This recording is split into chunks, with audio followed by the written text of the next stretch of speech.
Hello, welcome back to our channel Commerce Easy Notes.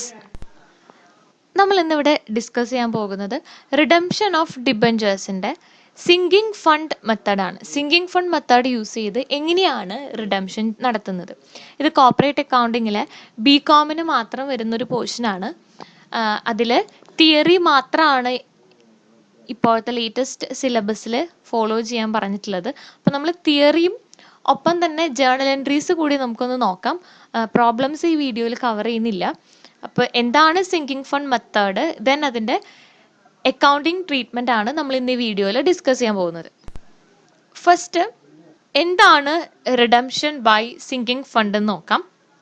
നമുക്കറിയാം redemption by lump sum മെത്തേഡും അതുപോലെ redemption in annual instalment മെത്തേഡൊക്കെ നമ്മൾ ചെയ്തപ്പോൾ debenture redemption reserve DRR account എന്നുള്ളൊരു account നമ്മൾ create ചെയ്തിട്ടുണ്ടായിരുന്നു. അതുപോലെ തന്നെ സിങ്കിങ് ഫണ്ട് അക്കൗണ്ടിൽ നമ്മൾ ക്രിയേറ്റ് ചെയ്യുന്ന ഒരു അക്കൗണ്ടാണ് സിങ്കിങ് ഫണ്ട് അക്കൗണ്ടും ദെൻ സിങ്കിങ് ഫണ്ട് ഇൻവെസ്റ്റ്മെന്റ് അക്കൗണ്ടും. എല്ലാ ഇയറും every year a part of profit, നമ്മുടെ കമ്പനിയുടെ ഒരു പ്രോഫിറ്റിൻ്റെ ഒരു പാർട്ട് നമ്മളെപ്പോഴും സിങ്കിങ് ഫണ്ടിലേക്ക് നമ്മളെപ്പോഴും സെറ്റ് അസൈഡ് ചെയ്ത് വെക്കണം. സിങ്കിങ് ഫണ്ടിന് നമ്മൾക്ക് സാധാരണയായിട്ട് ഡിബഞ്ചർ റിഡംഷൻ ഫണ്ട് എന്ന് കൂടി പറയാറുണ്ട്. നമ്മൾ ആ ഇൻവെസ്റ്റ് ചെയ്ത ഫണ്ട്, സിങ്കിങ് ഫണ്ടിൽ ഇൻവെസ്റ്റ് ചെയ്ത ആ എമൗണ്ട് നമുക്ക് വേറൊരു സെക്യൂരിറ്റീസിൽ അല്ലെങ്കിൽ ഔട്ട്സൈഡ് സെക്യൂരിറ്റീസിൽ നമുക്ക് ഇൻവെസ്റ്റ് ചെയ്യാവുന്നതാണ്. ആ ഇൻവെസ്റ്റ് ചെയ്യുമ്പോൾ നമുക്ക് കിട്ടുന്ന ആ ഒരു ഇൻട്രസ്റ്റ് എഗെയിൻ നമ്മൾ സിങ്കിങ് ഫണ്ട് അക്കൗണ്ടിൽ ഇൻവെസ്റ്റ് ചെയ്യും. ഈ പ്രോസസ്സ് എത്ര ഇയർ ആണോ ഒരു റിഡംഷൻ്റെ മെച്യൂരിറ്റി വരുന്നത് ആ ഫുൾ ഇയറും നമ്മളിത് റിപ്പീറ്റ് ചെയ്തുകൊണ്ടേയിരിക്കും. അതാണ് സിങ്കിങ് ഫണ്ട് മെത്തേഡ് എന്നുള്ളതുകൊണ്ട് ഉദ്ദേശിക്കുന്നത്. ദെൻ സിങ്കിങ് ഫണ്ടിലേക്ക് നമ്മൾ ഇൻവെസ്റ്റ് ചെയ്ത് കഴിഞ്ഞാൽ, എല്ലാ ഇയറിലും ഇൻവെസ്റ്റ് ചെയ്ത് കഴിഞ്ഞാൽ അവസാനം ഇൻവെസ്റ്റ്മെന്റ് അക്കൗണ്ടിൽ നമ്മൾ എത്ര എമൗണ്ട് ഉണ്ടോ ആ എമൗണ്ട് ഫുൾ നമ്മൾ സെയിൽ ചെയ്യാണ്. സെയിൽ ചെയ്യുന്ന സമയത്ത് കമ്പനിക്ക് പ്രോഫിറ്റ് ആണോ ലോസ് ആണോ ഉള്ളത് ആ എമൗണ്ട് നമ്മൾ അഗെയിൻ സിങ്കിങ് ഫണ്ട് അക്കൗണ്ടിലേക്ക് ട്രാൻസ്ഫർ ചെയ്യും. നമ്മൾ ഈ സിങ്കിങ് ഫണ്ട് അക്കൗണ്ടിൽ നിന്നാണ് റിഡംഷന് വേണ്ടിയിട്ടുള്ള ഫണ്ട് റേസ് ചെയ്യുന്നത്. അപ്പം അതുകൊണ്ട് തന്നെ കമ്പനിയുടെ വർക്കിംഗ് ക്യാപിറ്റലിനെ അത് ഇഫക്റ്റ് ചെയ്യില്ല. അപ്പം അതിന് വേണ്ടിയിട്ടാണ് DRR പോലെ നമ്മൾ സിങ്കിങ് ഫണ്ട് അക്കൗണ്ട് ക്രിയേറ്റ് ചെയ്യുന്നത്. ഇനി അവസാനം സിങ്കിങ് ഫണ്ട് അക്കൗണ്ടിൽ വരുന്ന ബാലൻസ് എമൗണ്ട് സാധാരണ പോലെ നമ്മൾ ജനറൽ റിസർവിലേക്ക് ട്രാൻസ്ഫർ ചെയ്യണം. അപ്പം ഇതാണ് സിങ്കിങ് ഫണ്ട് മെത്തേഡ് എന്ന് വെച്ചാലുള്ളൊരു ബ്രീഫ് ആയിട്ടുള്ളൊരു ഡിസ്ക്രിപ്ഷൻ. ഇനി ഇത്രയും കൂടി എളുപ്പത്തിൽ സിങ്കിങ് ഫണ്ട് ഞാൻ നിങ്ങൾക്ക് എക്സ്പ്ലെയിൻ ചെയ്യാം. നമുക്കറിയാം സിങ്കിങ് ഫണ്ട് അക്കൗണ്ട് ആണ് നമ്മൾ ആദ്യം ക്രിയേറ്റ് ചെയ്യേണ്ടത്. സിങ്കിങ് ഫണ്ടിലേക്ക് നമ്മൾ കുറച്ച് എമൗണ്ട് ഡെപ്പോസിറ്റ് ചെയ്യണം എന്നൊക്കെ പറഞ്ഞു. അപ്പോൾ സിങ്കിങ് ഫണ്ട് അക്കൗണ്ട് നമ്മൾ ക്രിയേറ്റ് ചെയ്യുമ്പോൾ കമ്പനി, സപ്പോസ് ചെയ്യുക കമ്പനി 1,50,000 റുപ്പീസിൻ്റെ ഡിബഞ്ചേഴ്സ് ഇഷ്യൂ ചെയ്തിട്ടുണ്ട്. അപ്പോൾ കമ്പനി കൊടുത്തിട്ടുള്ള ഒരു മെച്യൂരിറ്റി പീരീഡ് എന്ന് പറയുന്നത് 1, 2, 3 ഇയേഴ്സ് ആണ് മെച്യൂരിറ്റി. അപ്പോൾ ഈ 3 ഇയേഴ്സ് കഴിയുമ്പോൾ കമ്പനിക്ക് ഈ 1,50,000 റുപ്പീസ് റിഡംഷൻ നടത്തുന്നതായിട്ട് വരും. അപ്പോൾ റിഡംഷൻ നടത്തുന്നതായിട്ട് വരുമ്പോൾ കമ്പനി 3rd ഇയറിലാണ് റിഡംഷൻ നടത്തേണ്ടത്. അപ്പോൾ ഓരോ ഇയറിലും കമ്പനി ഒരു certain profit company set aside ചെയ്ത് വെക്കും. അപ്പോൾ മേ ബി ആ പ്രോഫിറ്റ് നമുക്ക് ഈക്വൽ ആയിട്ട് ഡിവൈഡ് ചെയ്യുമ്പോൾ ഓരോ ഇയറും 50,000 റുപ്പീസ് വെച്ച് കമ്പനി സെറ്റ് അസൈഡ് ചെയ്ത് വെക്കും. ചിലപ്പോൾ ക്വസ്റ്റ്യൻസ് നമുക്ക് തരുമ്പോൾ ക്വസ്റ്റ്യൻ അനുസരിച്ച് ആ ഒരു പ്രൊപ്പോർഷനിൽ ചേഞ്ചസ് വരാം. ഞാനിപ്പോൾ ഇവിടെ ഈക്വൽ ആയിട്ട് ഡിവൈഡ് ചെയ്തിട്ടുണ്ട്. അപ്പോൾ നമ്മൾ ആദ്യത്തെ വർഷം 50,000 റുപ്പീസ് കമ്പനി സിങ്കിങ് ഫണ്ട് അക്കൗണ്ടിൽ ഇൻവെസ്റ്റ് ചെയ്യാണ്. കമ്പനി സിങ്കിങ് ഫണ്ട് അക്കൗണ്ടിൽ ഇൻവെസ്റ്റ് ചെയ്യാണ്. നമുക്കറിയാം അതുപോലെ സെക്കൻഡ് ഇയറിലും കമ്പനി ഇൻവെസ്റ്റ് ചെയ്യും, 3rd ഇയറിലും കമ്പനി ഇൻവെസ്റ്റ് ചെയ്യും. അങ്ങനെ കമ്പനി ഇൻവെസ്റ്റ് ചെയ്യുമ്പോൾ കമ്പനിക്ക് ആ ഒരു സിങ്കിങ് ഫണ്ട് അക്കൗണ്ടിൽ നിന്ന് യാതൊരു ബെനിഫിറ്റും കിട്ടാനില്ല. അതൊരു ഡെഡ് മണിയാണ്. കമ്പനിക്ക് അതിൽ നിന്നൊരു ഇൻട്രസ്റ്റ് കിട്ടാനില്ല. കമ്പനി അത് യൂട്ടിലൈസ് ചെയ്യുന്നില്ല. ലാസ്റ്റ് ഇയറിലാണ് company sinking fund account utilise ചെയ്യുന്നത്. അപ്പോൾ ഇതിനെ ഒരു പ്രൊഡക്റ്റീവായിട്ട് അതിനെ മാറ്റാൻ വേണ്ടി, അതായത് ബെനിഫിറ്റ് കിട്ടാൻ വേണ്ടി കമ്പനി ചെയ്യുന്നത് ഓരോ വർഷവും കമ്പനി ഇൻവെസ്റ്റ് ചെയ്യുന്ന ആ ഒരു എമൗണ്ട് 50,000 റുപ്പീസ് കമ്പനി ഔട്ട്സൈഡ് സെക്യൂരിറ്റീസിൽ അല്ലെങ്കിൽ വേറെ ഏതെങ്കിലും ഇൻവെസ്റ്റ്മെന്റിൽ ഇൻവെസ്റ്റ് ചെയ്യാണ്. ദാറ്റ് ഈസ് 50,000 റുപ്പീസ് കമ്പനി ഏതെങ്കിലും ഒരു സെക്യൂരിറ്റീസിൽ, പ്രോഫിറ്റബിൾ ആയിട്ടുള്ള ഒരു സെക്യൂരിറ്റീസിൽ ഇൻവെസ്റ്റ് ചെയ്യാണ്. അങ്ങനെ കമ്പനി ഇൻവെസ്റ്റ് ചെയ്യുമ്പോൾ കമ്പനിക്ക് റിട്ടേൺ ആയിട്ട് ആ ഇൻവെസ്റ്റ്മെന്റിന് ഒരു ഇൻട്രസ്റ്റ് കിട്ടും. ആ interest again company sinking fund അക്കൗണ്ടിലേക്ക് ട്രാൻസ്ഫർ ചെയ്യും. അപ്പോൾ നമുക്ക് അതാണ് ആദ്യത്തെ ഇയറിൽ നടക്കുന്ന 3 കാര്യങ്ങൾ. അപ്പോൾ ഫസ്റ്റ് നമ്മൾ 50,000 റുപ്പീസ് കമ്പനി സാധാരണ പോലെ സിങ്കിങ് ഫണ്ടിലേക്ക് ഇൻവെസ്റ്റ് ചെയ്യാണ്. ആ amount company sinking fund investment അക്കൗണ്ടിലേക്ക് ഇൻവെസ്റ്റ് ചെയ്യും. ദെൻ അതിൽ നിന്ന് കിട്ടുന്ന ഇൻട്രസ്റ്റ് എഗെയിൻ കമ്പനി സിങ്കിങ് ഫണ്ടിലേക്ക് ട്രാൻസ്ഫർ ചെയ്യും. ഇനി അടുത്തത് വരുന്നത് കമ്പനി സെക്കൻഡ് ഇയറിലും ഈ ഒരു 50,000 റുപ്പീസ് കമ്പനി പിന്നെയും സിങ്കിങ് ഫണ്ട് അക്കൗണ്ടിലേക്ക് ഡെപ്പോസിറ്റ് ചെയ്യാണ്. അപ്പോൾ അത് കഴിഞ്ഞിട്ട് കമ്പനി ആ എമൗണ്ട് എഗെയിൻ ഇൻവെസ്റ്റ് ചെയ്യും.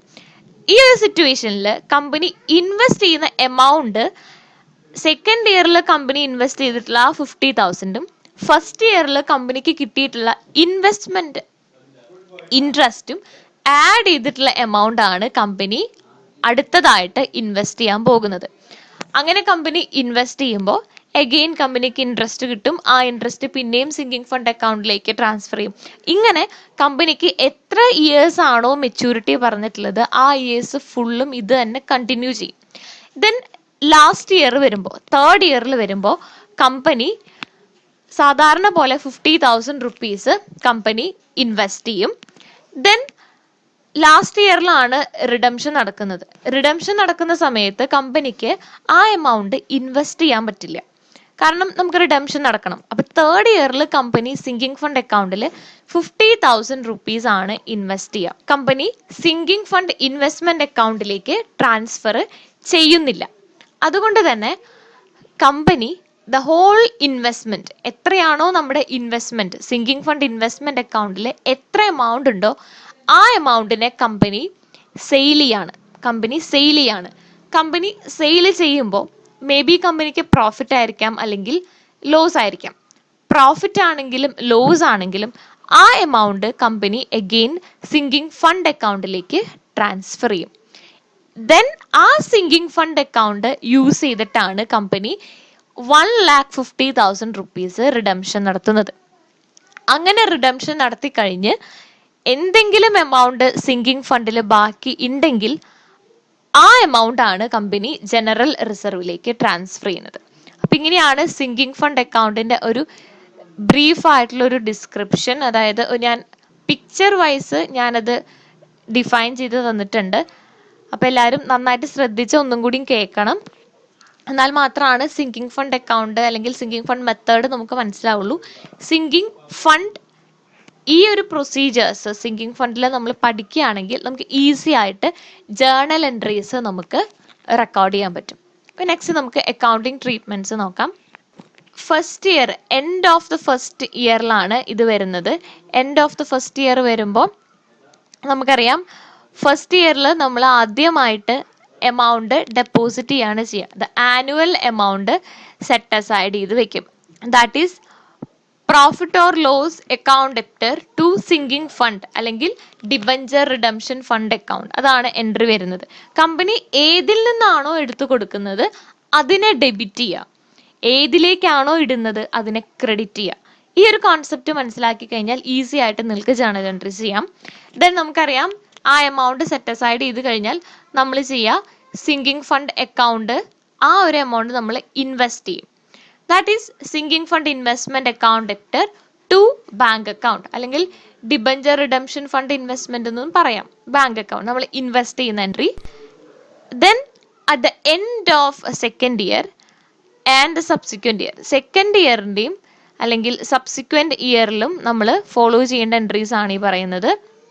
ഈ സെക്കൻഡ് ഇയറിന്റെ എൻട്രീസ് എന്ന് പറയുന്നതും കമ്പനിക്ക് ടോട്ടൽ എത്ര ഇയേഴ്സ് ഉണ്ടോ, മെച്യൂരിറ്റി ഇയേഴ്സ് ഒരു 5 ഇയേഴ്സ് ആണെങ്കിൽ first year, second year, third year, fourth year, ഈ 4 വർഷവും ഫോളോ ചെയ്യേണ്ട എൻട്രി ആണ് ഈ പറയാൻ പോകുന്നത്.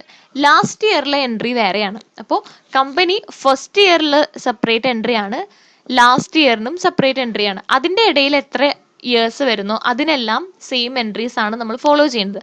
അപ്പോൾ മൂന്നാമത്തെ എൻട്രി നമ്മൾ ഇൻവെസ്റ്റ് ചെയ്തതിന് ഇൻട്രസ്റ്റ് റിസീവ് ചെയ്യുന്ന എൻട്രി ആണ്. ഇൻട്രസ്റ്റ് റിസീവ് ചെയ്യുന്ന എൻട്രി എന്ന് പറയുമ്പോൾ bank account debtor to interest on sinking fund account, interest receive ചെയ്യുന്ന എൻട്രി ആണ്. അത് കഴിഞ്ഞാൽ വരുന്നത് കമ്പനി ഈ എമൗണ്ട് സിങ്കിങ് ഫണ്ട് അക്കൗണ്ടിലേക്ക് ട്രാൻസ്ഫർ ചെയ്യുന്ന എൻട്രി ആണ് വരുന്നത്. നമുക്കറിയാം ഇൻട്രസ്റ്റ് റിസീവ് ചെയ്ത് കഴിഞ്ഞാൽ അത് സിങ്കിങ് ഫണ്ടിലേക്ക് നമ്മൾ ട്രാൻസ്ഫർ ചെയ്യണം. ആ എൻട്രി ആണ് വരുന്നത്. That is interest on sinking fund investment account debtor to sinking fund account. Then second ഇയറിൽ നമ്മൾ എമൗണ്ട് സെറ്റ് അസൈഡ് ചെയ്യുന്ന എൻട്രി ആണ് profit or loss account debtor to sinking fund account. Then പഴയ പോലെ തന്നെ സിങ്കിങ് ഫണ്ട് ഇൻവെസ്റ്റ് ചെയ്യുന്ന entry. അതിൽ നമ്മൾ ശ്രദ്ധിക്കേണ്ടത് ഇൻട്രസ്റ്റിന്റെ കൂടെ തന്നെയാണ് ഈ എമൗണ്ട് ഇൻവെസ്റ്റ് ചെയ്യുക. ഇൻട്രസ്റ്റ് എത്രയാണോ നമുക്ക് കിട്ടിയിട്ടുള്ളത്, നമുക്കറിയാം ഇൻട്രസ്റ്റ് ഒരു എമൗണ്ട് കിട്ടിയിട്ടുണ്ടാവും, ആ എമൗണ്ട് പ്ലസ് കമ്പനി സാധാരണ സെറ്റ് അസൈഡ് ചെയ്ത് വെക്കുന്ന എമൗണ്ടും കൂടി ആഡ് ചെയ്തിട്ടുള്ള എമൗണ്ട് ആണ് നമ്മൾ സിങ്കിങ് ഫണ്ട് ഇൻവെസ്റ്റ്മെന്റിലേക്ക് ഇൻവെസ്റ്റ് ചെയ്യേണ്ടത്. Then at the end of last ഇയറിന്റെ എൻട്രി ആണ് അടുത്തത്. ലാസ്റ്റ് ഇയറിൽ നമ്മൾ ഫോളോ ചെയ്യേണ്ട എൻട്രി സാധാരണ പോലെ ഇൻട്രസ്റ്റ് റിസീവ് ചെയ്യുന്ന എൻട്രി ആണ്. നമ്മൾ നേരത്തെ ചെയ്ത പോലെ ഇൻട്രസ്റ്റ് റിസീവ് ചെയ്യുന്ന എൻട്രി, അത് കഴിഞ്ഞാൽ ഇൻട്രസ്റ്റ് ട്രാൻസ്ഫർ ചെയ്യുന്ന എൻട്രി. നെക്സ്റ്റ് അതുപോലെ തന്നെ ആ ഇയറിൽ നമ്മൾ എമൗണ്ട് സെറ്റ് അസൈഡ് ചെയ്ത് വെക്കാറുണ്ട്. 50,000 നമ്മൾ ഞാൻ കാണിച്ച ആ ഒരു എക്സാമ്പിൾ പ്രകാരം ആ എമൗണ്ട് സെറ്റ് അസൈഡ് ചെയ്ത് വെക്കുക. നെക്സ്റ്റ് അത് കഴിഞ്ഞിട്ട് നമ്മൾ ഒരിക്കലും ഇൻവെസ്റ്റ്മെന്റ് അക്കൗണ്ടിലേക്ക് കമ്പനി ഇൻവെസ്റ്റ് ചെയ്യില്ല. അതിനു പകരം കമ്പനി ചെയ്യുന്നത് ആ എമൗണ്ട് മുഴുവൻ, ഇൻവെസ്റ്റ്മെന്റ് അക്കൗണ്ടിലുള്ള എമൗണ്ട് മുഴുവൻ കമ്പനി സെയിൽ ചെയ്യാണ് ചെയ്യുന്നത്. അപ്പോൾ അടുത്ത എൻട്രി വരുന്നത് സെയിലിന്റെ എൻട്രി ആണ്.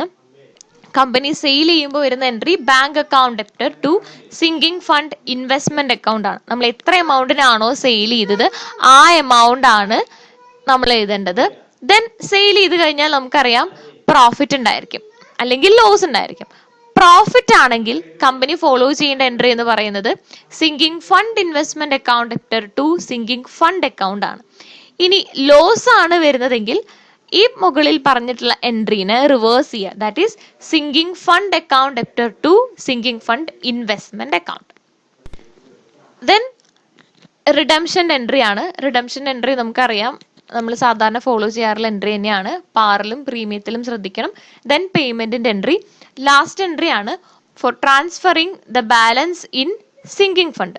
സിങ്കിങ് ഫണ്ടിൽ എന്തെങ്കിലും ബാലൻസ് ഉണ്ട് എന്നുണ്ടെങ്കിൽ, നമ്മൾ റിഡംഷൻ കഴിഞ്ഞ് സിങ്കിങ് ഫണ്ടിൽ എന്തെങ്കിലും ബാലൻസ് ഉണ്ടെങ്കിൽ ആ ബാലൻസ് കമ്പനി ജനറൽ റിസർവിലേക്ക് ട്രാൻസ്ഫർ ചെയ്യുന്നു. അപ്പൊ എൻട്രി പറയുന്നത് sinking fund account debtor to general reserve account. അപ്പൊ ഇങ്ങനെയാണ് സിങ്കിങ് ഫണ്ടിന്റെ ജേണൽ എൻട്രീസ് ഫോളോ ചെയ്യുന്നത്. ഈസിയാണ് പ്രോബ്ലം ചെയ്യാൻ. ജേണൽ എൻട്രി നമ്മൾ കാണാതെ പഠിച്ചു വെക്കുകയല്ല, മനസ്സിലാക്കി പഠിക്കുക. അതിനറിയേണ്ട ഒരു കോൺസെപ്റ്റ് എന്ന് പറഞ്ഞാൽ കമ്പനി എവിടെ നിന്നാണോ എമൗണ്ട് എടുത്ത് കൊടുക്കുന്നത് ആ അക്കൗണ്ടിന് ഡെബിറ്റ് ചെയ്യുക, കമ്പനി ഏതിലേക്കാണോ ഇടുന്നത് ആ അക്കൗണ്ടിന് ക്രെഡിറ്റ് ചെയ്യുക. അപ്പം അത് പഠിക്കുമ്പോൾ നമുക്ക് ഈസി ആയിട്ട് ജേണൽ എൻട്രീസ് എഴുതാൻ പറ്റും. കാരണം ഓരോ പ്രൊസീജിയറും ഡീറ്റെയിൽ ആയിട്ട് എക്സ്പ്ലെയിൻ ചെയ്തിട്ടുണ്ട്. അക്കൗണ്ടിലേക്ക് എങ്ങനെയാണ് എമൗണ്ട് വരുന്നത്, അത് എങ്ങനെയാണ് ട്രാൻസ്ഫർ ചെയ്യുന്നതെന്ന് പിക്ചറായിട്ട് അത് എക്സ്പ്ലെയിൻ ചെയ്തിട്ടുള്ളതാണ്. ഡൗട്ട് ഉള്ളവർ ഒന്നും കൂടി ബാക്ക് അടിച്ച് അത് ഒന്ന് കാണുക. അപ്പോൾ എല്ലാവർക്കും വീഡിയോ ഇഷ്ടമായെന്ന് വിചാരിക്കുന്നു.